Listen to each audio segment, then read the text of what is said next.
HOA president posted lies about me. I sued for defamation and took her house in settlement. Have you ever been smeared by someone in power? Their words twisting your life into a nightmare you didn't deserve? That's exactly what happened to Mia, a quiet single mom who moved into the idyllic Willow Creek neighborhood, seeking a fresh start. But when Karen, the iron-fisted HOA president, decided Mia was a threat to her perfect community, a vicious campaign of lies turned Mia's dream into a public crucifixion. What unfolded was a battle of truth against tyranny, a clash that would leave one woman's empire in ruins. Mia had always been a private person. After her divorce, she poured her savings into a modest two-bedroom home in Willow Creek, hoping its tree-lined streets and friendly neighbors would be a haven for her and her 8-year-old son, Ethan.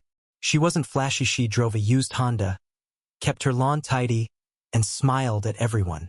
But Karen, a self-appointed queen with a clipboard and a vendetta, saw Mia's arrival as a challenge.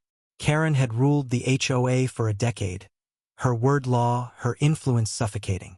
She thrived on control, and Mia's quiet independence irked her. It started small. Nitpicky fines for unapproved flower beds, passive-aggressive notes about Mia's car being too old for the neighborhood's image. Mia paid the fines, kept her head down, and hoped it would pass. Didn't. The real storm hit when Karen posted a scathing message on the neighborhood's private Facebook group, a digital town square with over 300 members. Beware of Mia Thompson at 142 Oak Lane, the post read. She's been reported for illegal activities in her home, neglecting her child, and violating multiple HOA covenants. We're investigating, but steer clear for your safety. The lies were brazen. Mia, a nurse who worked night shifts, was accused of running a drug den, ignoring Ethan, and turning her home into an eyesore. Attached were blurry photos of Mia's backyard, doctored to show trash and broken furniture that didn't exist. Within hours, the post exploded. Neighbors commented, shared, and shunned Mia. Her son was uninvited from playdates. People crossed the street to avoid her. Mia's life unraveled as whispers turned into a roar. The truth? Mia was no criminal. Her home was spotless, her son well cared for, and her only crime was refusing to bow to Karen's demands to repaint her mailbox a regulation shade of beige. Karen's post wasn't just a misunderstanding, was a calculated attack. Mia discovered Karen had a history of targeting newcomers, especially single women, to maintain her grip on the neighborhood. But this time, Karen had picked the wrong fight. Mia wasn't just a nurse. She was a woman with a steel spine and a knack for research. She spent sleepless nights digging into HOA bylaws, state laws, and defamation cases. When she confronted Karen at a board meeting, demanding a retraction, Karen smirked and doubled down, saying, "Prove it's a lie." That was Mia's breaking point. She lawyered up.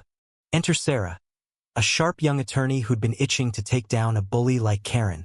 Sarah wasn't from Willow Creek but had heard the rumors of Karen's reign of terror. She took Mia's case pro bono, sensing a chance to expose a tyrant. The twist came when Sarah uncovered a bombshell. Karen's own financial records, obtained through discovery, showed she'd been skimming HOA funds for years to bankroll her lavish lifestyle: new cars, vacations, even renovations on her sprawling colonial home. Karen's lies about Mia were a distraction, a way to shift attention from her own misdeeds. Sarah and Mia built a case not just for defamation but for fraud, pulling in testimony from former HOA members Karen had bullied into silence.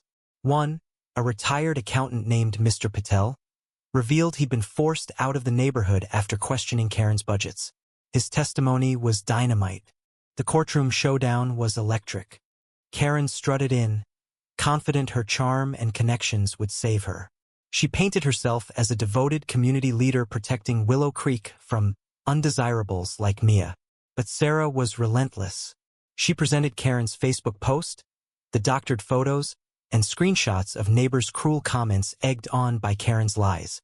Mia took the stand, her voice steady but raw, recounting the pain of being ostracized. The nights Ethan cried because kids called his mom a criminal.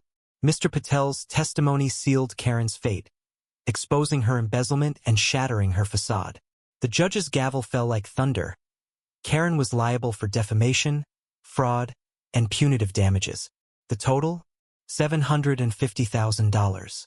Karen's empire crumbled. But the real gut punch came in the settlement. Karen, drowning in legal fees and unable to pay, offered her prized home, her castle of control, as collateral.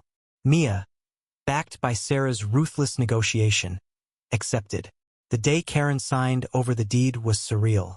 She stood on her manicured lawn, tears streaming, as movers hauled her belongings to a rented U-Haul. Neighbors watched, some in shock, others in quiet satisfaction.